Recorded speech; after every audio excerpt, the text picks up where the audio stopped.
Magandang araw po sa inyong lahat. Bago natin simulan ang kwento, ay muli ko lang pong hihilingin sa inyong mga mabubuting puso na pumindot ng like at mag-comment na rin ng kahit present man lang. Siguro naman hindi yun magdudulot sa inyo ng malaking perwisyo, di ba? Pindutin na habang nakikinig. Salamat sa iyo, katribo ah. Ipagpatuloy na natin ang kwento. Madaling araw na noon, pero hindi pa rin ako dalawin ng anto. Iniisip ko kasi kung paano gagawin ko para matapatan ang malakas na puwersa na inihanda nila Gob para sa amin. At sa tingin ko, hindi lang iyon ang mga makakalaban namin. Kilala na ako ng mga kalaban na napakarami na nilang ipinadalang makakalaban ko. Lahat ng iyon ay nalampasan ng grupo ko. Kahit pasabihin, nahirapan din talaga kami. Ibig sabihin, may mga nakahanda pa silang alas na ihaharap sa amin.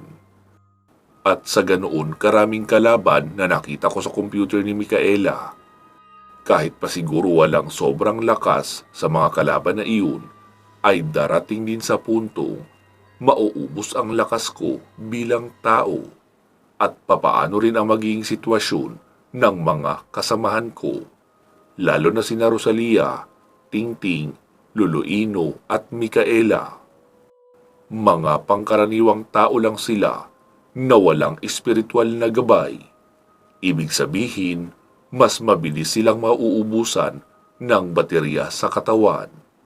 At walang lugar na mapagpapahingahan, lalo kung mapupuno ng kalaban ang kabundukang iyon. Naisip ko rin na ganun na ba talaga karami ang kakampi ng kasamaan para magawang mapuno ang lahat ng bahagi ng mundo. Napapailing-iling na lang talaga ako dahil para namang wala akong ginawang paglilipol sa nakalipas na 3 taon. Hanggang sa maisip ko isa-isa ang mga pwede kong hingian ng tulong. Bukas ko na iyon sasabihin sa mga kasama ko para magkaroon muna sila ng pagkakataon na makapagpahinga ng matiwasay. Noong tignan ko ang aking relo ay alas 4 na ng madaling araw, kaya pumasok na ako upang matulog. Naroon si Loloino at Tingting sa may sala. Ibig sabihin, si Micaela ang pinatulog nila sa isang kwarto. Pagkarating ko sa kwarto ay tulog na rin si Rosalia. Kaya humalik na lang ako sa noo niya at natulog na rin. Kinabukasan, maliwanag na masyado ang silid noong magising ako. Noong tignan ko ang relo ay alas 10 na pasado. Bumangon na ako upang masimulan ang panibagong araw. Pagkalabas ko ay nakita kong abala sa paghihimay ng mga gulay sina Rosalia at Micaela. Nagulat pa ako at halos hindi makilala si Micaela. Pinagsuot kasi siya ni Rosalia ng pambahay na dress na bulaklakin. Babaeng babae siya tignan at lumabas ang totoo niyang ganda. Mistisahin kasi ang itsura ni Micaela. May pagka-gray ang kulay ng mata. Ang buhok naman ay alon-alon na may pagka-brown na red. Hindi iyon mapapansin sa kanya sa mga normal niyang pormahan dahil madalas siyang naka-tactical pants at fit na black suit. Madalas din siyang may suot na salamin na light brown, kaya hindi makikita ang tunay na kulay ng kanyang mata. Late ko na rin nga nalaman na hindi pala pang porma ang gamit niyang salamin. Dahil may nakakabit na surveillance camera doon at data feed sa mismong screen na nakakonect sa online laptop niya. Kusang mag-a-appear ang mga information ng taong makikita ng salamin, lalo na kung nasa watchlist ng kanilang organization. "Hi mahal, good morning." Bati pa ni Rosalia. Sabi naman ni Micaela, "Hey, Lino, kumusta ang pagpupuyat?" Nakatitig lang ako kay Micaela. Sabi naman ni Rosalia, "Mahal, si Micaela yan. Hindi si Anne Hathaway ha. Masyado kang nakatulala eh." Kakamot-kamot naman ako ng ulo, sabay sabing, "Hindi lang kasi ako makapaniwala na ganito pala kaganda si Micaela. Isang matikas na agent lang kasi ang palagi kong nakikita." Sabi naman ni Micaela, "Ano ka ba, Lino? Babae ako ha. Totoong babae. Wala nga lang akong pagkakataon na magpakababae dahil palaging nasa misyon." Sabi naman ni Tingting, "Oh, di ba? Kahit si Kuya Lino, hindi rin makapaniwala na ganyan ang itsura ni Micaela kapag hindi naka-black tactical suit." Sabi naman ni Rosalia, "Doon ka na muna, mahal, sa sala. Ipagdadala na lang kita ng kape.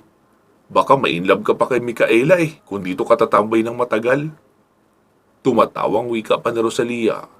Tumawa rin si Micaela, sabay sabing, "Baliw talaga to. Ibugaw ba ako sa asawa niya?" Tumawa lang din si Rosalia. Pagkaupo ko sa sala ay sinabi ni Tingting, "Ano, Kuya Lino? May naisip ka ng paraan?" "Oo, Ting. Pero mamaya na natin pag-usapan. Pag nakatapos na tayo magtanghalian, gusto ko munang ma-enjoy ang magandang tanawin habang nagkakape ako." Wika ko pa habang nakatingin ako kay Micaela at Rosalia na parehong tumatawang nagkikwentuhan sa may hapagkainan at naghahanda ng mga lulutuing pantanghalian. Pagkatapos kong magkape ay lumabas na rin muna ako at nakipagkwentuhan kay Lolo Ino sa labas. "Ano, Apo? May nabuo ka na bang plano? Iyong plano na hindi tayo papanaw sa mundong ito ng maaga ha?" Natatawa naman ako sa sinabi ni Lolo Ino. "May naisip naman po ako, Lo.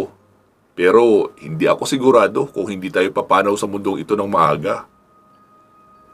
50-50 siguro. Lalo at hindi naman natin alam kung anong mga sorpresa ang inihanda para sa atin sa kabilang bahagi." Napapailing-iling na lang si Lolo Ino. Kinatanghalian nga habang kumakain ay unti-unti ko nang naiipon sa utak ko ang mga pasunod-sunod ng aking plano. Sabi naman ni Micaela, "Ano, Lino? Pwede na ba natin pag-usapan ang naisip mong plano?" Sabi ko naman, "Step by step lang muna tayo para hindi tayo malito. Kailangan din natin ng matinding coordination dito. Ganito, mamayang hapon, Ting, bumili kayo ni Micaela ng lechon at isang kahong long neck na alak." Sabi naman ni Micaela, "Huwag mo sabihin paglalasing ang naisip mong solusyon sa problema natin." Sabi ko naman, "Hindi para sa atin yun ha. Tapos tayo naman, Rosalia at Lolo Ino, pupunta na tayo mamaya doon sa lumang fire station. Iyon ang gagawin nating base camp. Kasi napakagandang pwesto noon para maging central command. Madali lang para sa mga kakilala nating elemental na makarating doon dahil maraming nakapalibot na mga puno. Hindi rin iyon kalayuan sa bundok na aakyatin natin. Kakausapin natin mamayang gabi ang mga tropa nating elemental para sa plano ko." "Okay, copy that, Lino." Akala ko naman kasi para sa atin ang alak eh.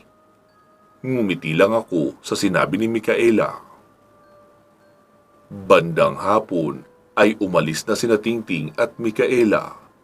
Kami naman nila Lolo Ino at Rosalia ay umalis na rin upang ihanda naman ang pwesto noong abandonadong gusali na dating fire station. Habang abala ang grupo ni Lino sa kanilang paghahanda, ay tunguhin muna natin ang grupo ng mga rebeldeng kriminal na pare-parehong aswang rin na pinamumunuan ni Kanatoy. Pero sa pagkakataong ito ay wala ang kanilang Panginoon na si Kanatoy dahil abala ito sa inaasikasong mas malaking plano na pagsakop sa sanlibutan sa hinaharap. Kasalukuyang binabagtas ng grupo ng mga rebeldeng aswang ang kabundukan patungo sa San Agustin hanggang sa abutin sila ng pagdilim. 2 araw na silang naglalakad sa mga kabundukan. Hindi sila nagmamadaling makarating dahil Biyernes pa naman itinalaga ang magaganap na launching ng pinakamalaking project ng organisasyon ni Kanatoy. Kaya ini-enjoy lang nila ang paglalakbay. Tuwing sumasapit ang gabi, ay pinagpipiestahan nilang kainin ang mga tao sa pinakamalapit na bayan na kanilang madaraanan. Sa gabi ng Miyerkules ay naroon sila malapit sa Santa Barbara. Nagsalita ang nag-iisang babae sa tatlong namumuno sa grupo ni Kanatoy. Duke, nasa Santa Barbara tayo, di ba? Oo, Amparo. Bakit? Sa pagkakaalam ko, siksik sa populasyon ang bayang ito. Tamang-tama na hintuan upang kumain. Sumagot naman ang lalaking pinakamatanda sa kanila. Hindi mo rin ba alam na ito ang pugad ng elite force na Marine Corps? Oo, alam ko yun, Duke. Pero alam naman natin na pilay ang organisasyong iyon kapag wala ang pinakamatinik nilang agent na si Rafael. At ang balita ko, bihag nila Gobernador si Rafael ngayon doon sa San Agustin. Kaya parang isang punong hitik sa prutas ang bayang ito at naghihintay na ating i-harvest. Sumabat naman ang ikatlong pinuno na si Raul. Naiintindihan ko naman ang ibig mo sabihin, Amparo. Pero ang bilin sa atin ay huwag tayo makikipag-engkwentro sa mas malalakas at malaking puwersa dahil mas kakailanganin tayo sa San Agustin sa Biyernes. Tumawa naman ang babaeng si Amparo. Huwag mo sabihin na duduwag ka lang, Raul. Mga pipitsuging sundalo lang ang Marine Corps. Wala silang binatbat sa bilis natin. Lalo at wala si Rafael. Sige, kung ayaw niyong sumama, kami na lang ng pangkat ko ang bababa. Maghintay lang kayo rito at ipagdadala na lang namin kayo ng pagkain pagkatapos namin magpakabusog. Sumagot naman ang lalaki. Ikaw bahala, pero huwag mo kaming sisisihin kapag nalagas ang pangkat mo dyan. Galit naman na sumagot ang pinunong si Amparo. Alam kong malalakas din ang mga pangkat nyo, pero huwag niyong kakalimutan na maraming beses na kayo tinulungan ng pangkat ko. Kung hindi sa amin, ay baka nalipol na rin ang pangkat nyo.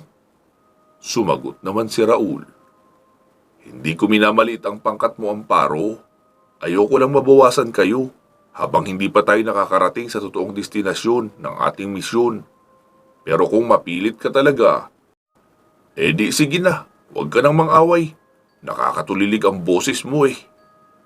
Sagot pa ng lalaking pinuno na kalmado lang na sumasagot sa babae naman na pinuno na si Amparo.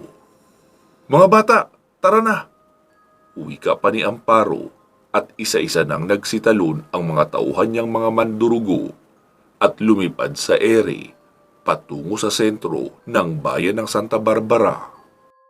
Sa Santa Barbara naman, tahimik na umiinom ng alak sa isang bar sa bayan si Benny habang nakikinig sa isang lalaking kumakanta sa gitna ng maliit na entablado habang nagigitara.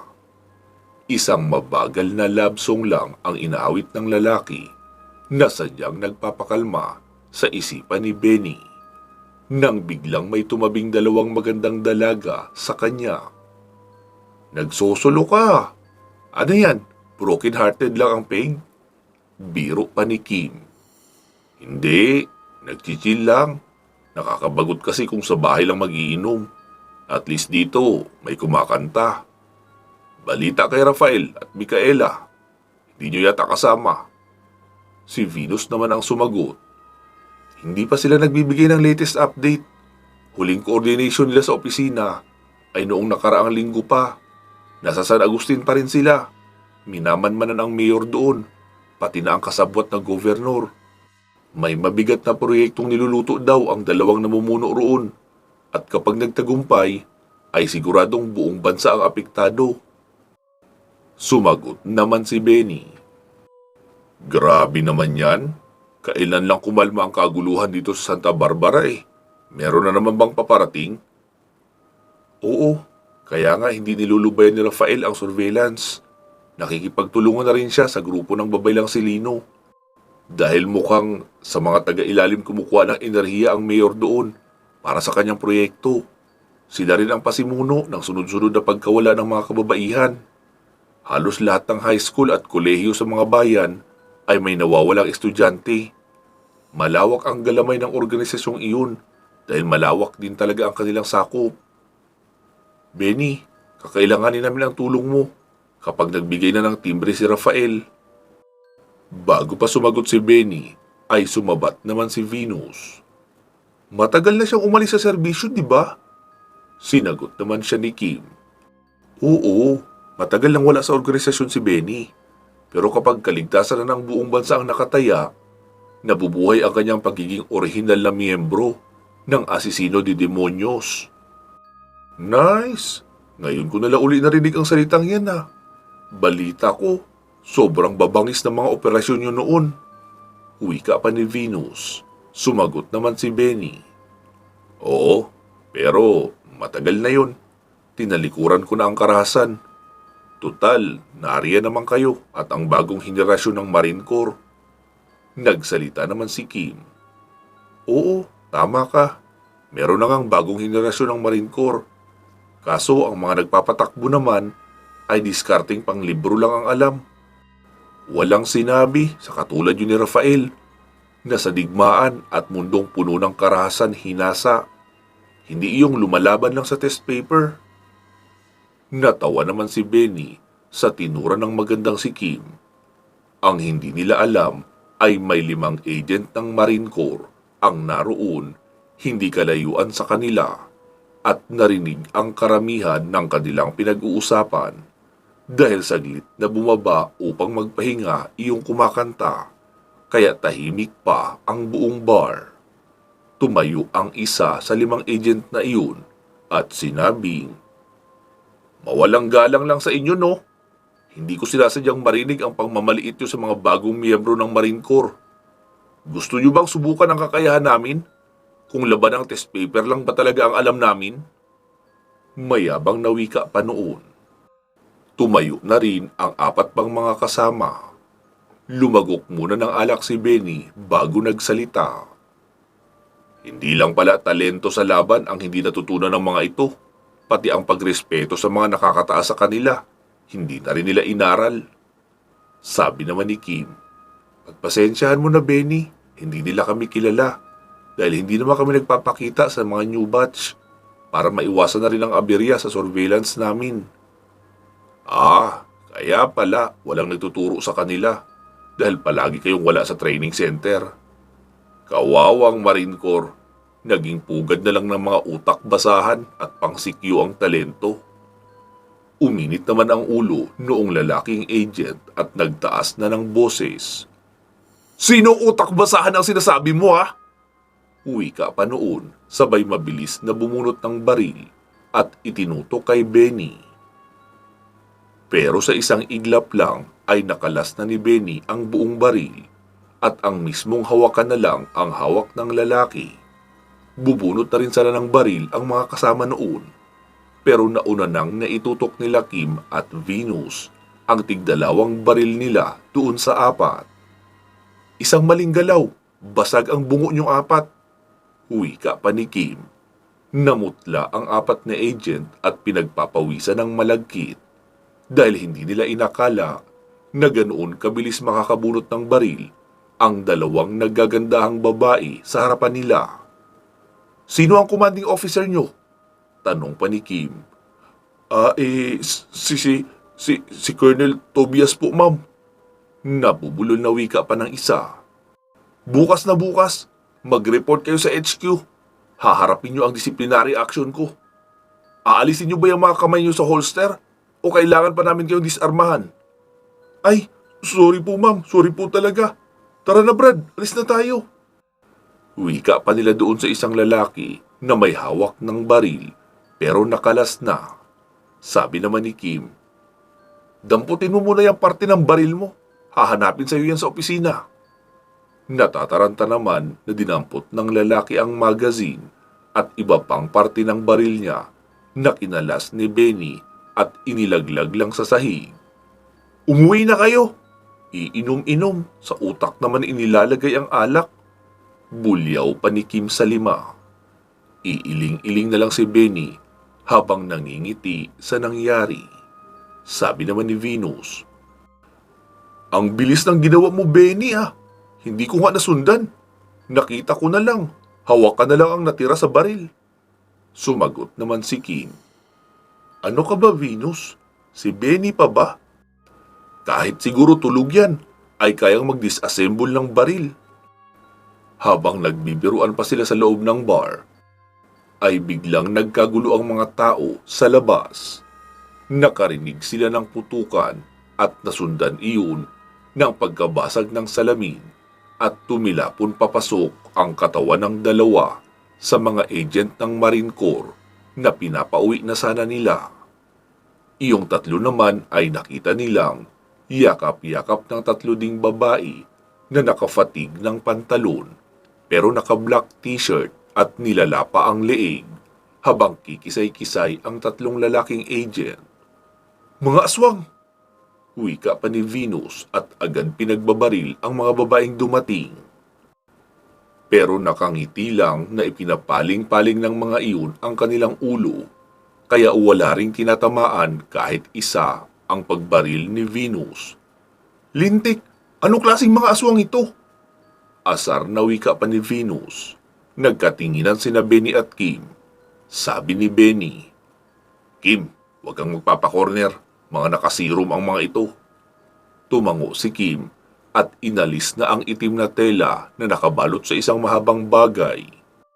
Si Benny naman ay inilabas na ang kanyang mahabang machete na nakasiksik lang sa kanyang mahabang jacket. Patuloy na bumabaril si Venus habang gamit ang Uzi na baril.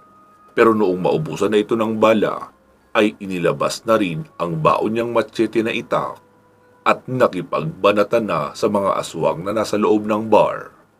Mabilis din na nakaresponde ang mga pulis dahil nasa sentro lang din naman ang bar na iyon. Pero pinaglalaroan lang sila ng mga rebelding aswang. May mga inililipad sa kabibitawan sa itaas. Habang abala ang mga aswang sa pag-ilag sa bala ni Venus, ay mabilis namang nakakubli sa magkabilaang gilid, sina Kim at Benny. Nasa likuran sila ng kurtina. Hindi pa sila makaatake agad sa mga aswang, gawa ng nagkakagulo pa ang mga taong nasa loob. Kaya noong mawala na ang mga tao at papasugod na ang mga babaeng aswang kay Venus, ay mabilis nagsilabas sa pinagtataguan ang dalawa. Sa bilis ng kilos ni Kim ay tila nagugulat na lang ang reaksyon ng mga aswang kung papaanong humihiwalay na ang kanilang ulo sa katawan. Lalo namang nagliyab sa galit ang mga aswang na nakakita sa kanilang mga kasamahan na naputulan ng ulo. Dahil sa mga hiyawan ng mga aswang sa loob, kaya naman nagsipasok na rin sa loob ng bar ang iba pang aswang upang alamin kung ano na ang nangyayari. Hindi nila inakalang magiging paglipol sa kanilang pangkat ang mangyayaring iyon. Tiwala silang walang sino man ang makakatapat sa kanilang kakayahan dahil maliban sa pagiging aswang na mga mandurugo, ay mga nakaturok din sila ng espesyal na serum na mag-e-enhance sa kakayahan nila bilang mga aswang. Kaso ang problema, sila ang sumusugod kina Benny at Kim at masikip ang lugar sa loob, gawa ng mga upuan at mga lamesa. Hindi rin nila magamit ang paraan ng paglipad habang lumalaban dahil mababa lang naman ang kisame. Kaya naman, nasa advantage nila Kim ang lugar na kanilang pinaglalabanan. Galit na galit si Amparo sa nakikita. Inangilan niya ang dalawa sa kanyang pinagkakatiwalaang alalay upang sabayan siya sa pagsalakay sa loob. Dinukot ni Kim at Venus ang kanilang 45 caliber na baril at binaril ang dalawang mga aswang. Hindi umiilag ang mga iyon, tumatawa lang dahil hindi naman sila tinatablan at nagpapatuloy lang sa paglapit. Kaya noong tutukan sila ni Benny ng baril, ay nakangiti lang din sila kay Benny. Pero nawala ang ngiti sa kanilang mga mukha noong tumama ang bala ni Benny sa gitna ng kanilang ulo. Tumagos iyon at nag-iwan ng malaking butas sa likuran at sabay ng humandusay ang dalawa. Pumalahaw ng sigaw si Amparo na galit dahil ang kanyang dalawang alalay ay kanyang mga kapatid. Wala na siyang magagawa. Sabog na ang ulo ng mga iyon at wala ng gamot pa ang makakapagbuhay. Lalo at tumalsik na rin papalabas ang mga nadurog na utak. Umaangil na sumugod kay Benny si Amparo, pero imbis na barilin ay itak ang isinalubong ni Benny. Mabilis umilag si Amparo, pero hindi niya inaasahang bumabaril din si Benny gamit ang kaliwang kamay. Noong tumaga si Benny ay umilag pagilid si Amparo, pero hindi niya inaasahang naroon na nakatutok ang baril ni Benny at pagputok noon ay tinamaan siya sa balikat. Wasak ang balikat niya pero kaya niya pa namang lumaban. Noong muling umamba ng pagtaga si Benny ay umatras na si Amparo at lumabas ng bar, saka biglang nawala. Sabi naman ni Venus, "Saan ka nakakuha ng ganoong bala, Benny?" Hindi siya sinagot ng lalaki at ngumiti lang. "Sige na, i-report nyo na ito sa inyong opisina para sa documentation at clean up. Huwag nyo akong ilalagay sa report ha. Basta kayo lang ni Kim ang narito at hindi nyo ako nakita." Napapailing-iling na lang si Kim. Aalis na sana si Benny nang biglang nag-ring ang cellphone ni Kim. "Hello, Micaela. Anong update dyan?" "Kim, nasaan ka ngayon?" Sagot naman ni Micaela. "Narito sa Santa Barbara. Kasama ko ngayon sina Venus at Benny." "Ha? Talaga? Mabuti at kasama mo sila. Pakilagay sa speakerphone para dinig yung tatlo ang mga sasabihin ko." "Okay." "Hello, Benny. Nandyan ka ba?" "Oo, Micaela. Bakit? Anong nangyayari dyan? Nasaan si Rafael?" "Makinig kayo. Positive ang surveillance namin ni Rafael. Magdidispatch ng bagong uri ng hybrid ang organisasyon nila Gob at Mayor. Ayon kina Lino, kasabwat nila ang pamilyang Buenaventura na pinamumunuan ni na Apong Natoy. Pero wala pang confirmation para sa info na yun. Ang sigurado ay ang pagdidispatch ng bagong lahi ng aswang na maaaring gawing super army. Ang problema pa dahil bihag nila si Rafael. Kapag napiga nila kay Rafael ang kanyang niraya at ilagay sa bagong species ng mga aswang, edi magkakaroon sila ng mga aswang na hybrid na may niraya. Lulusob kami sa bundok ng San Agustin sa Biyernes. Naghahanap lang kami ng karagdagang makakasama. Sa ngayon, halos punong-puno na ng mga kalaban ang buong kabundukan. Hindi namin alam kung may mga paparating pa." Sumagot naman si Kim. "Micaela, makinig ka. Siguradong may darating pa. Ngayon lang din mismo, katatapos lang namin makipaglaban sa isang pangkat ng mga aswang na mga mandurugo. Mukha silang mga rebelde dahil sa suot, pero mga nakasirom sila. Mabibilis kumilos at hindi tinatabla ng pangkaraniwang bala. Maaaring kasama sila sa mga paparating dyan. Hindi lang namin alam kung ilan pa ang natira. Nasa 30 siguro ang napatay namin dito. Puro babae. At imposibleng wala silang counterpart na mga kalalakihan. Malamang mas marami iyon. Sige, Micaela, pupunta kami nila Benny at Venus dyan. I-coordinate mo na rin sa opisina para magpadala sila ng dagdag na tauhan dyan. Pero sa inyo kami sasama, hindi sa squad." "Okay, Kim. Maraming salamat ha. Sa inyo rin, Benny at Venus." "Sige, Micaela. Mag-iingat ka dyan. Hintayin mo lang kami at darating kami." Wika pa ni Benny. Tapos pinatay na ni Micaela ang tawag. Agad namang tumawag si Venus sa opisina ng Marine Corps para alertuhin ang mga agent sa maaaring pagsalakay ng mas marami pang mga aswang na nakasirom sa Santa Barbara. "Benny, umuwi ka na at magpahinga. Magkita na lang tayo bukas ng hapon. Dadaanan ka namin sa bahay mo." Tumangulang si Benny at sumakay na sa nakaparadang motor sa unahan na kanyang service. Pansamantala muna nating puputulin dito ang ating kwento. Magsama-sama tayong muli sa part 204 ng ating digmaan chapter ng Aswang Killer, kung saan makakasama nila Lino ang pangkat ng lihim ng medalyon, pangkat Nicolas mula sa Isla de Peligro, at pangkat ng Birador ng Santa Barbara. Ilalagay ko po sa description at comment section ang link ng mga playlist ng mga series na ito para pwede nyo ring pakinggan ng buo ang kabuuan ng bawat series. Mag-iingat po kayo palagi at hanggang sa muli.